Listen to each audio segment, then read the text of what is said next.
Lockheed develops a cheaper Patriot missile interceptor. Lockheed Martin unveiled a new,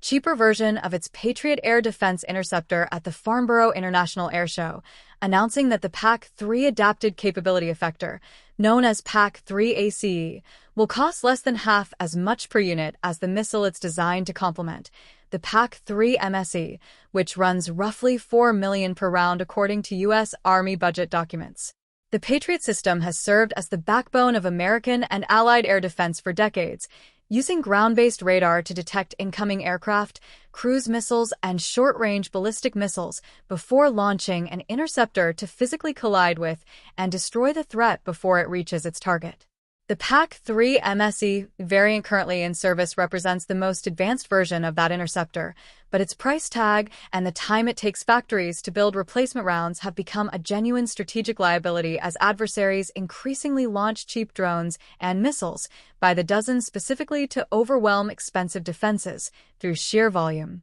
That imbalance played out starkly during this year's American military campaign against Iran, when U.S. forces expended more than 1,000 Patriot interceptors, but received only a fraction of that number back in replacement rounds, according to an analysis by the Center for Strategic and International Studies, exposing exactly the kind of magazine-depth problem PAC-3 ACE is designed to address. Lockheed Martin built the new interceptor on the existing PAC-3 fire control system, the electronics and software that already guide the more expensive MSE variant, and designed it to plug directly into both the Patriot weapon system and the Integrated Battle Command System, the digital command network that lets Patriot batteries share targeting data with other air defense systems across a battlefield. That shared architecture matters because it means PAC-3 ACE isn't a separate weapon system requiring its own training pipeline and logistics chain, but rather a lower-cost round that slots into infrastructure crews already know how to operate,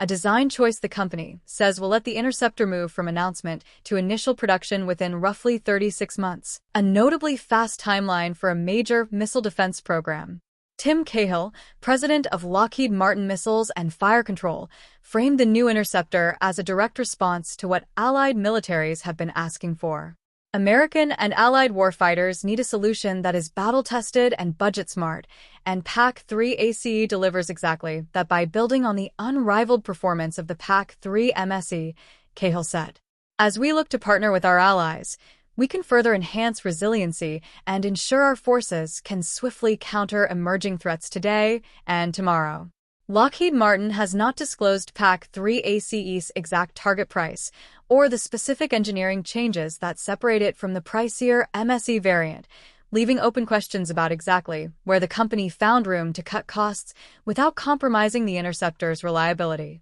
What the company has confirmed is that it plans to develop and manufacture PAC-3 ACE jointly with American and European industry partners rather than building it entirely in-house, an approach intended to strengthen the broader defense industrial base on both sides of the Atlantic while giving allied nations a shared, interoperable interceptor that multiple countries can produce and stockpile rather than depending entirely on a single American supply chain during crisis. That European partnership push fits a pattern Lockheed Martin has leaned into repeatedly in recent weeks. The company announced a memorandum of understanding with the German firm Rheinmetall on July 7 to produce the Army tactical missile system domestically within Germany, part of a broader European push to build more of its own precision munitions rather than relying solely on imports from American factories that are already stretched thin supplying Ukraine and rebuilding depleted U.S. stockpiles simultaneously.